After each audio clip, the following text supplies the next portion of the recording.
Okay, so now I think we'll talk about the book, which has been a really big secret for a really long time. There is a book titled Z by me, and it details the story in the modern story in its entirety. So just a quick disclaimer, I'm not an author. Okay, I am an author, but I'm not an author. I've written a book, and I like the story that's in that book. I think it's really proud of it, and I wouldn't have been able to do it without other people's help. Like genuinely really talented authors and people in that field that I know nothing about really. And but I always knew I wanted to write it down and get it out. At the end of every year, I like to kind of think I've accomplished something new in that year. So the end of 2016, I realised I hadn't really done much new at that point. I think we were doing portraits at that time, and which was musically very evolving for me. There was nothing new, kind of. So I thought, well, why don't I go and do some night classes and some kind of learn how to write. Because I mean, I know how to write, but write a book, author and narrate something. And it really was more about narration than actually how to pen a book. But so I did. I went and kind of educated myself and learned a lot, learned a bit at that point, and decided I was going to write a short, kind of really limited space or scope of that story, like a 50-page slice of that story. And so I did, and it took about,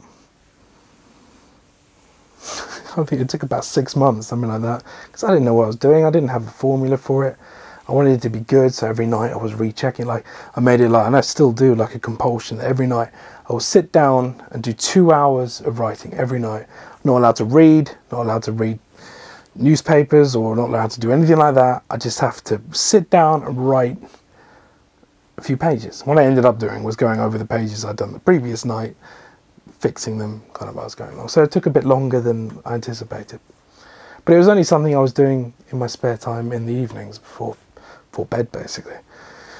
So I had this 50-page document, and one of my best friends was a teacher at Oxford. He was someone who taught English, has now moved on Cambridge.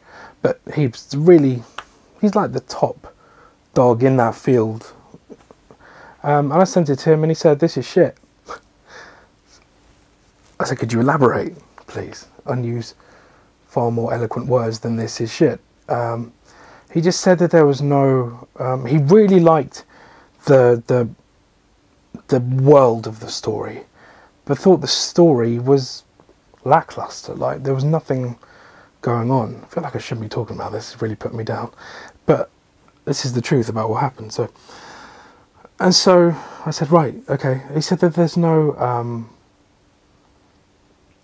no gravity to the characters. Like they don't hold their own weight in the story. And so a few weekends later, he came down to where I was at the time, down in Brighton, and he helped me move out a load of shit out of a barn that we weren't using, and set up. We bought these huge drawing boards. This place in Croydon, anyway. On each of them, we wrote everything: Langham, Memory Langham, Siegfried Engel, every single character there was, and put red string where there was a link between each character. Only the red string from that 50-page document that we had so far. So we came up with places. There was a whole place board, like a situation board, a timeline, right down the bottom of the boards is chronology. I have pictures of all of this as well, which I'll share later. But mainly about the characters and the periods in which they've communicated and how they know each other, and if they don't know each other, things like that. Because there are a few characters in the story. Some are main characters, some are just satellite characters, but still they're of interest. And that really helped me visualize how empty the story was, because there weren't that many links really, bar the obvious ones that occur in the story. There weren't that many links. So I really went back to the drawing board, and I mean, I kept maybe 3 or 4 pages, you know, really cutting out the bulk of that. And then I started doing some online courses in writing. And one of the tutors online was a guy, I don't know if he wants me to use his name. I really want to, but I don't think I can. He did a masterclass. He's a big, I guess it's crime fiction, I mean huge, like award-winning with every book, and huge. It's on the Times bestseller list right now, and he's doing very, very well. Anyway, he was one of the lecturers on this thing, and I sent him a 3-page thing of my story, thinking, oh, this guy will use it as toilet roll maybe. But he loved it, and I thought, hang on a second, this guy said it's shit, this guy said it's amazing, something's going on here. But anyway, so I started talking to this guy. I sent him what was probably 100 pages at the time, which he read in its entirety and sent me back like via airmail, like red marker notes on different things, like a fucking teacher had been through my script, giving me the cheat codes to the script. And what he noticed specifically was a lack of jeopardy. Like, there is this real, the main emotive clause in the book is that Henry Langham loses his loved ones and is trying to track them down, whether alive or dead or whatever. He is trying to track them down, but there's no jeopardy to that. He was saying, well, what happens when he finds them? What happens if he doesn't find them? There's an organisation who wants to keep him away from them, and he's trying to spin it, you know, both politically and spin it so that he can't find restitution at all. So what is the upshot of that? What happens when they find him before he finds his family? So then this brought this huge, it's like someone had unlocked something in my mind where it now made sense where the story had to go. And you know, there are things that we disagreed on. This best-selling author and I disagreed on, which sounds fucking mental, but I'm really specific with the story. Like, he's giving me pointers, and the pointers were brilliant. Like, the stuff about the character developments and stuff, really interesting. But there were some things I didn't want it to have. I didn't want it to, at any moment, let up. Because he was saying, why don't we make it emotionally, I can't remember the word he used, but dynamic, I guess, like, so that there's peaks of excitement and then there's troughs, things like that. And I said no. Like, how the book starts is with absolute chaos in London. Doesn't introduce you to the characters. You do know who's speaking, but it is fucking nightmarish at the beginning. He was saying, well, why don't we know that Henry Langham worked at this place called the Daily Herald? Why don't we start off with a kind of developmental portion of the book, like a first chapter, which kind of gives you insight into Henry Langham? I just told him to fuck off. That's not happening. We are starting with hell, and we will end with hell. I didn't want there to be, I didn't like what he was saying with that stuff, purely because that infringed the vision in my mind. And he was probably right, like, definitely right. But sometimes you have to maintain the integrity of the story that you have. And he has since retracted that and said that I was right, which I still don't think I am. But it just had to be this really specific story in my mind. And it starts in agony and ends in misery. And there's no letting up. I mean, there are moments of calm, but fractious, aggressive and confused calm.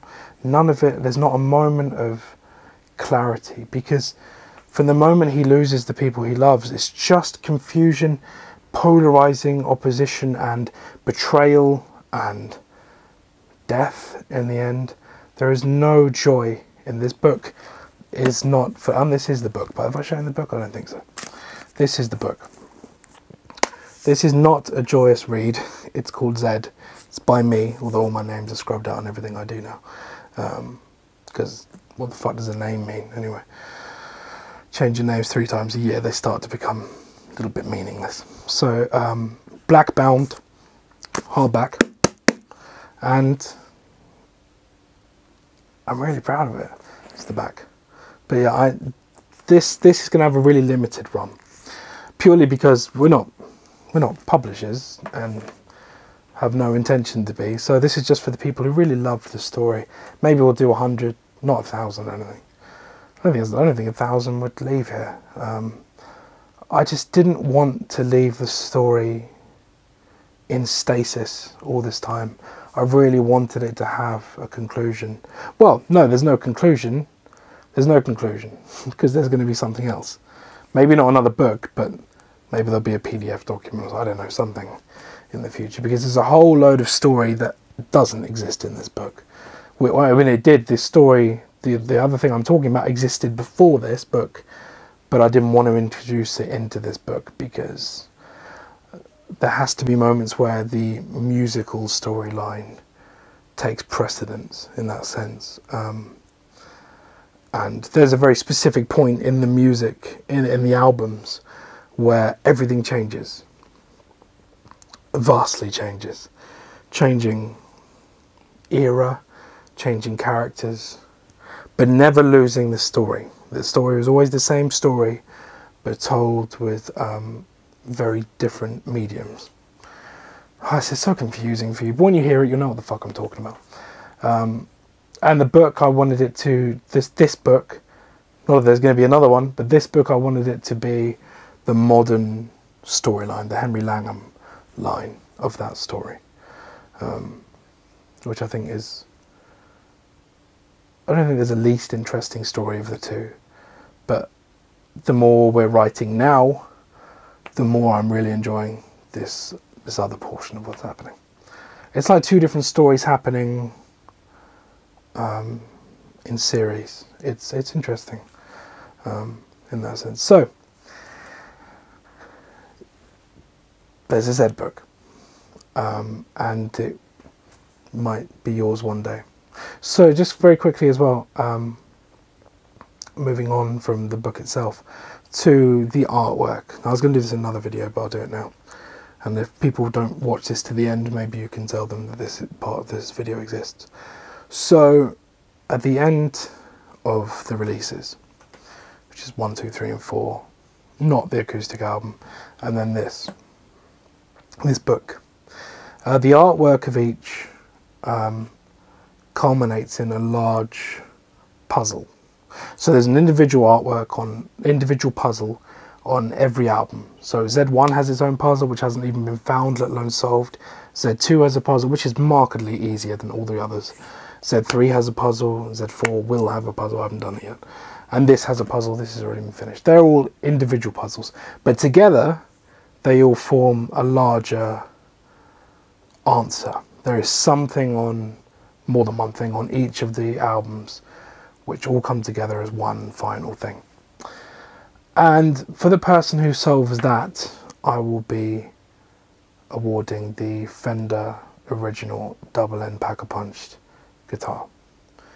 It'll be one of the first prototypes, because there's only 3. So I'll be keeping one, and you will have one. I mean, that's a £12,000–15,000 guitar that never gets used, because it can't, like, I mean, we can use it. The final production prototype is the one that does get used, but the others don't get used because I don't need them.